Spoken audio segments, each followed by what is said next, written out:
Hey guys, welcome back to my channel. My name's Stacey. This is going to be the books that I read in the beginning of October. I'm not entirely sure what today's date is or where we're at in the month. Time is flying, and I just cannot keep track of it. The first one I want to talk about is The Devil and Tom Walker by Washington Irving. I actually listened to that on YouTube. I just put it on the TV, and I picked a video that had a bunch of paintings, like old-timey paintings that went along with the story. I'll have to see if I can find the one that I watched. But Washington Irving wrote The Legend of Sleepy Hollow. I love his writing style. The way he describes things is perfection to me, especially the outdoors and nature and things set in autumn. It's perfect.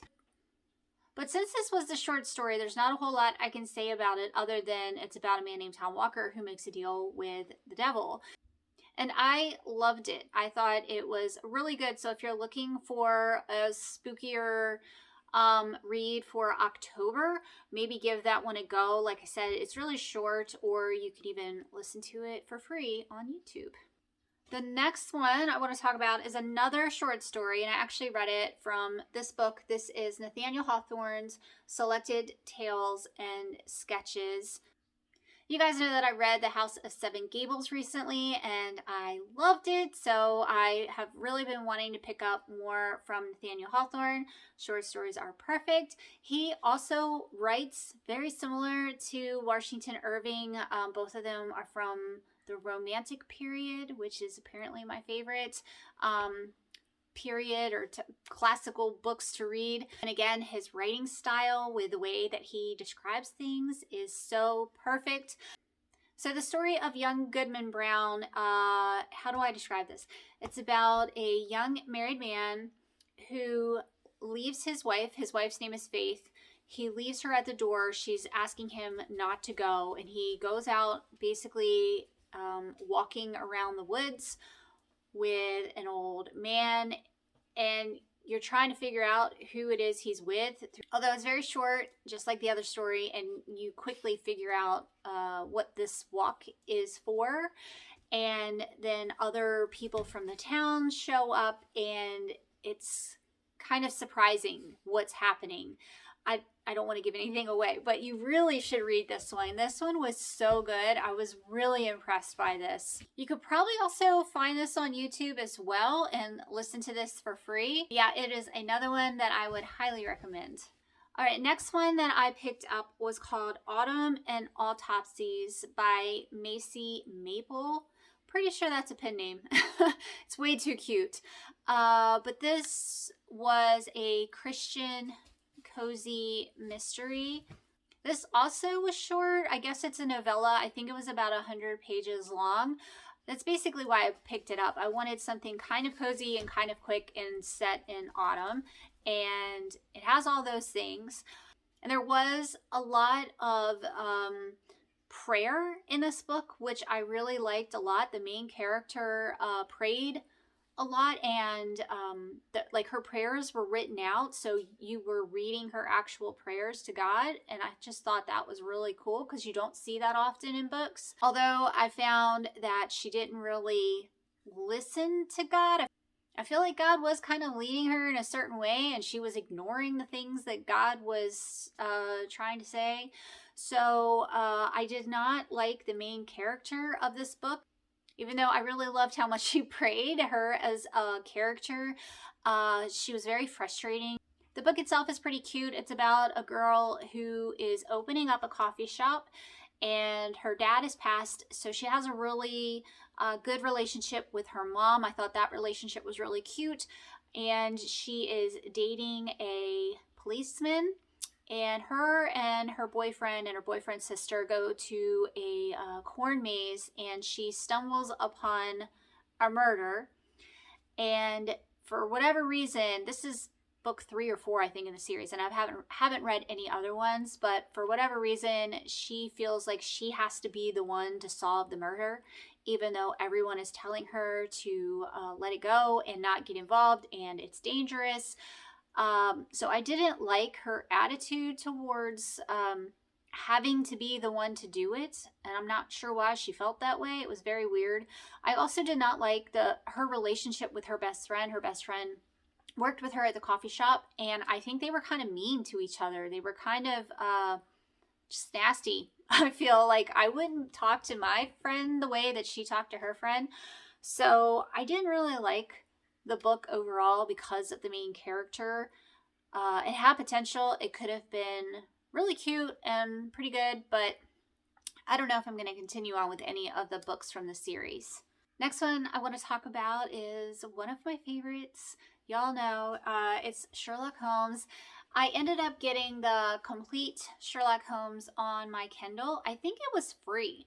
It was either free or 99 cents. If you guys don't know this, Kindle Unlimited, you can get most classics, maybe all classics. I don't know if there's like a year cutoff, like they have to be 100 years old or something like that, but most classics are on there for free. So I just go through, and anytime I think of a classic, I just get it on the Kindle. So I recently got the complete Sherlock Holmes books. So everything is in there. And I read the very first story that's in there, and that is A Study in Scarlet, which I have read before, and I know the story pretty well from the TV show also, because I think that was the first episode they did with the Benedict Cumberbatch TV show. So for this story, it starts out with how John Watson and Sherlock meet and how they end up moving in with each other, and that part of the story I love. I love how that plays out and their relationship with each other. I think they have one of the best friendships out there.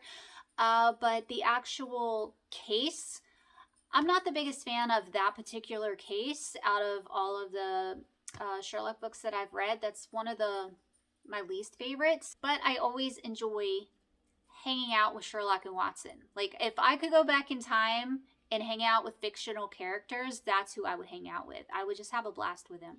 So that was a joy to read.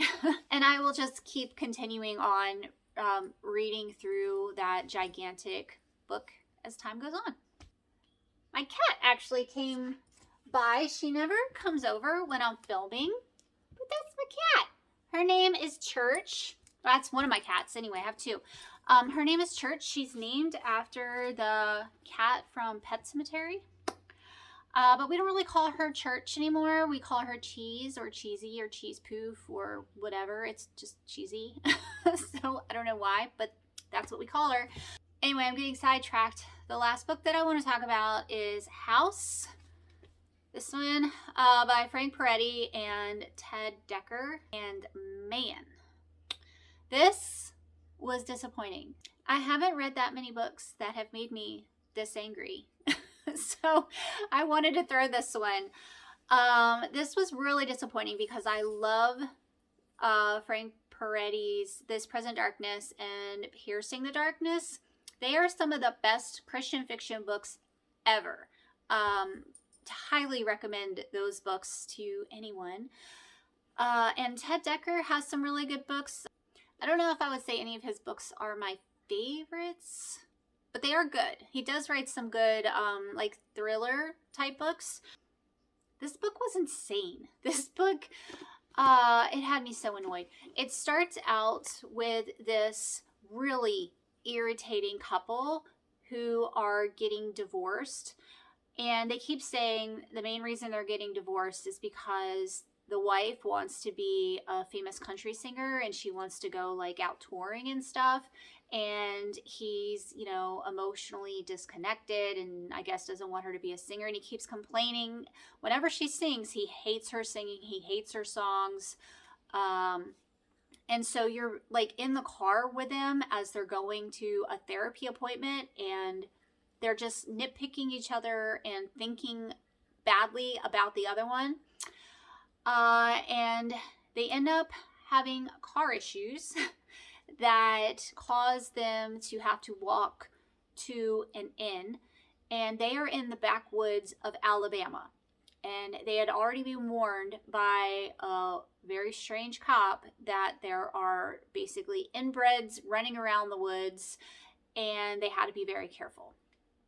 So they go to this inn, and there's another couple there at the end who also had car issues. And things are very strange at this inn. I don't want to give spoilers away, but things are very strange. The family that's running the inn is reminiscent of characters that were in the movie Deliverance, if you know what I mean. If you've seen that movie or heard of that movie, it's pretty famous. They are really, really bizarre people, and the two couples that are there are just bad people. They're not nice. None of them, as far as I ever got to, were Christians. I DNF'd this. Did I say that? I DNF'd this at 50%. So the two couples that were there, they weren't Christian. They were mean, irritating people. Then there were the inbreds running around the inn. And then there is another character that gets brought in. I forget what they call him, but I think he's supposed to be like supernatural in some way. Maybe a demon, I'm not sure. But he basically throws a can, I think, down the fireplace, and there's writing on it saying, basically, one of you have to die, and you guys get to pick. There's a scene where they end up in a meat locker with the inbreds, and there's fighting. There's like hatchets, there's guns, there's just abusive stuff going on, and then people escape and they get separated, and they're in different parts of the house. And the house itself doesn't make any sense. There's just strange rooms and hallways, and it's very supernatural, like kind of like you're in the Twilight Zone while you're in this house. And then there's a scene with one of the inbred characters who is trying to force one of the women who's staying at the inn to eat rotten dog food. And he's like screaming at her that she's a sinner, so she has to eat this dog food. And she has to do it because his mom made him do it. And that will get God to love her. I just could not with this book anymore. Once I got to that, the dog food, I was just like, what in the world am I reading? The only references to God or Christianity, at least up to 50% of this book, were from the evil inbred people. And they were, twisting things horribly. And there's also a scene where one of the women who is trapped, she keeps saying, oh God, oh God, oh God, over and over again. And in her head, you're hearing her thoughts. She's saying oh God just because that's like a common thing to say, not because she's actually trying to talk to God or pray to God. She's saying it because she's annoyed. I just could not stand any of the people in this book or the situation that was happening, and I had to stop. Anyway, guys, I hope I didn't spoil too much of that book for you in case you want to read it. I don't know what happens in the end, though. So if you read the whole book and you love it, let me know that down below if I should attempt to continue this book. So yeah, that is all I've got for this video. I hope you all are having a great day, and I will see y'all soon. Bye.